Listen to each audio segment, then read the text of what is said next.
Hi everyone, welcome back to COGS Devotions. I'm your host Connor, and this week I'm joined by my twin, Pastor Lisa.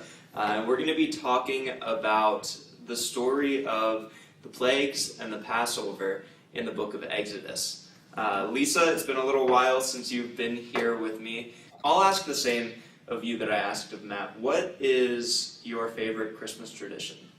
I love the presents under the tree and waking up and opening the presents under the tree because it was my favorite as a child, so it still brings back all those feelings, and I especially love it when I'm around grandkids. Yeah, so we'll dive right in here. Last week we talked about God calling Moses and how Moses' insecurity was kind of getting in the way of what God wanted to use him for.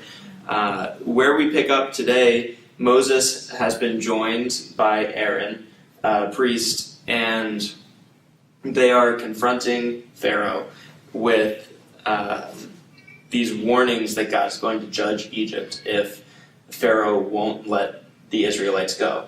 And so we read about a number of different plagues starting in, I think, chapter 7, right? Of Exodus, and it lasts 3 chapters then of different stories. And we were talking, this really connects with you. What did this passage speak to you this week? In several ways, and the group conversation really brought some things out too. The curriculum brought out the idea that we live in an era of kind of post-truth where everybody's truth is subjective and there isn't really an expectation that there's a truth outside of ourselves. And this passage brought that out to us because Pharaoh says openly, what does this God have to do with me? What authority does he have over me? And a lot of us, even Christians, can fall into that. So I think what we spent a lot of time on in our group was talking about how do we do that? How does that look in today's world? So Pharaoh very pointedly said, what does this God have to do with me? I have no intention of letting your people go. This God has no authority over me, be gone. For us, as Christians, we might say, oh yeah, God has authority over me. God has authority over me. But maybe when push comes to shove and something that we don't want to give up or change or acknowledge in our own life comes along, deep down we might be more like Pharaoh than we would admit. And I just thought it was really interesting because the curriculum brought that out right at the beginning. We tend to identify with the Israelites who are kind of complaining and wavering in their faith, and we say we're like the Israelites, and that's true. But what they brought out in the Gospel Project was sometimes we're like the Pharaoh, where we just push back and we say this particular commandment in this particular day in this particular time in my life, that doesn't have to do with me. And we kind of live in a culture that encourages or affirms us in that says, yeah, everybody has their own truth, everybody has their own reality. That's okay. You should be free to express yourself, however, and not ever really deal with authority. Yeah, and we were talking in our group a little bit too, just like what those different gods are, those different things that we actually give authority to. And I think that a lot of times it's giving authority to something or someone that deserves kind of some sense of authority, but doesn't deserve the ultimate authority. So work is obviously a big one. To choose work over our family, or to choose work over our faith community and the people that God has called us to be. Right. But I also think about particularly working with students' entertainment and the way that entertainment draws us away, and we kind of say, well, I'm going to choose to watch this movie, or even though I know I'm going to choose to do this instead of going to church this week, or whatever it might be. There are so many places where we're not walking around saying that our job is a God, but the authority that we give to our job is even higher than the authority that we've given God in our lives. Right, which gets into the whole topic of false idols. Because the first point was God frees his people by confronting their false idols. And I really like the way that they said, each of the plagues actually addresses different false idols that the Egyptians had. And there's like a direct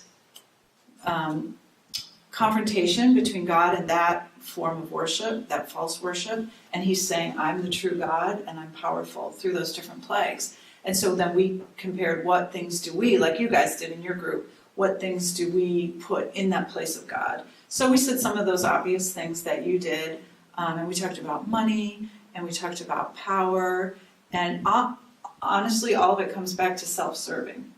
And we talked too about how we deceive ourselves in that. So we pretend to ourselves or rationalize that in this case it's okay to feel this or do this or act this way or to ignore this commandment or this truth. But in our heart of hearts, if we would let God confront us, we could say, oh, I actually need to repent and put this aside and serve the one true God. So there was a lot of conversation around what you could say money and power or work could be some of the big ones, but then underneath that there's hundreds of little ways that we deceive ourselves. Yep. And the word that we kind of came around to, and it's a mode that I've found myself in the new year, because I think that to move forward we also have to look back, and the word is confession, not in a like go into a dark box and speak to a priest and receive official absolution kind of way, but to confess to the people that we've wronged, or the people who have been on the side of the consequences from our sin and our idolatry of these different things. To be able to say, I recognize that I wasn't doing this right, is the opposite of rationalization, which is I am doing it right because. To be able to say, I'm not doing it right, and I know that I'm going to be better by admitting that. First to myself. Yeah. Right? First I have to stop denying it. Yep. And then to God, and then like you say, go and reach out to others that you might have been hurting by even if it's just by setting a bad example. Yeah. Now looking down through, would you like to pronounce the names of all of the Egyptian gods that...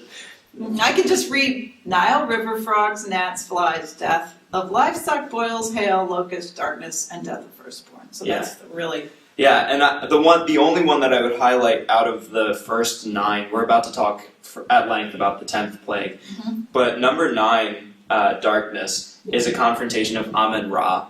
And Amun-Ra is the sun god in the Egyptian mythology, and it is Pharaoh. Pharaoh is representative of the sun god. And so with the darkness plague, we might read that, we're like, okay, darkness, sounds like a great way to sleep. 3 days off of work, nap time.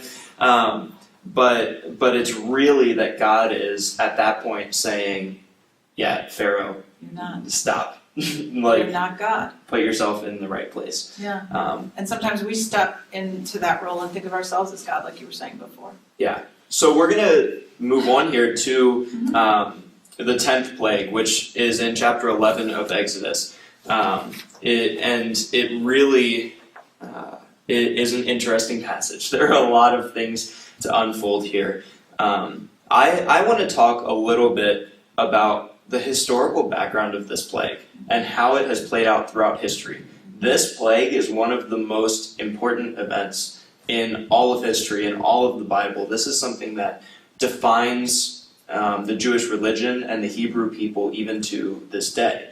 And that is the Passover. It is the killing of the firstborn of any Egyptians and the protection and salvation of the firstborn of the Jews through the blood of a sacrificial lamb. Now, I was saying a little bit in my group, we can't understand the impact of this story nowadays because we have this strange distrust of religious tradition, of doing things relating to God in a repetitive manner. We resist that. Really, the two that we hold on to as the Methodist Church and Affirm are communion and baptism. But there are many others that have been practiced that we've tossed out in some ways because we find them maybe ingenuine, not genuine. Just meaningless and repetitious. Yeah. Instead of finding meaning in them and salvation through them. Yeah. Now, for the Jews, this is defining. Every single year, they leave their lives behind. If they're in Bethlehem, if they're in Nazareth, and they're in Jericho or any city in Israel's area, they leave those cities and go to Jerusalem. It's David's holy city. It's kind of believed to be the home of God when the temple is there. They leave their work, they leave their play, they leave every semblance of normal life to go and be about this religious symbol, this religious practice of celebrating the Passover in a festival. And I just think about how important for some people the first week out of school, we go on a whole family vacation where the grandparents and uncles and aunts and third cousins all come along. I think about the way that creation is such an important part of our rhythm as a youth ministry, that our students know come June that that's coming, and that that's a really impactful time for them. For the Jews, for 1,500 years, this ritual defines them. This is the moment that is most important to their identity during the year. It's what they remember probably far more than even the rest of the stories in the Old Testament. Right. Because so they live this story. Reenacting it for them, living through it, isn't meaningless repetition. Yeah. It's reminder, it's hope, Yep. It's salvation. And they practice the meaning, right? We have the Seder dinner where there's all kinds of symbolism of the lamb and of the tears and of the pain and the bitterness and the mercy and so many just amazing things. What I love to remember about this, though, is that this ritual takes on 1,500 years of meaning. It defines a community. It is absolutely crucial to their identity. And then Christ comes, and Christ is a Jew. He's not a Christian. There's no such thing as Christians yet. He is a Jew. And he maps his death onto the Passover festival and the Passover week. His Last Supper is the Passover dinner. He's killed on Friday. He is the sacrificial lamb. And just like the Israelites in Egypt so long ago painted their doorposts with the blood of the lamb so that death would pass over them, it's the same that Christ's blood in our lives, and it talks about us being washed with Christ's blood throughout the New Testament. He is the fulfillment of the Passover.